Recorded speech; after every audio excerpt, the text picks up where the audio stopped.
aldashi faqat erkaklarga chiqazmagan hozirgi zamonda. Shunaqa ayol qizlar bor, erkaklarni shunaqa aldab qo'yadi.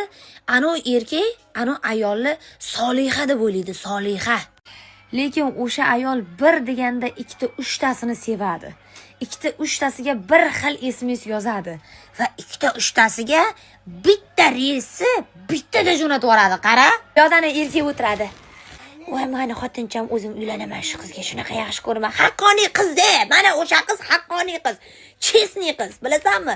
Shuni gaplashadi, mana yuragida g'ubori yo'q-da, yuragida g'ubori yo'q. Faqat meni deydi deb ishonganini qara. Shunaqa aldab qo'yadi. Daydosh, o jonim, mehribonim, nima xohlaysiz? Ayting o'zimni jupti halolim deganini qara. Shu qizga ishonasanmi? Shu qiz sevasanmi? Ha, bu faqat meni sevadi. Javob beraman 100%. Bu faqat meni sevadi yani qara.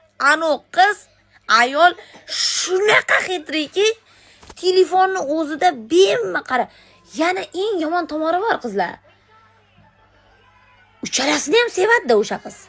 Uchalasini ham sevadi. Qaysi biri bilan arazlashib qolsa siqiladi hamda. Qaysi birini ko'proq? Lekin baribir eng ko'proq sevadigani bo'ladi bitta. Uni qolganlari endi variant ham deyolmaysiz. Uchalasi ham asosiy. Lekin qaysi biri bilan urishsa ham baribir birday siqiladi. Iloji yo'q.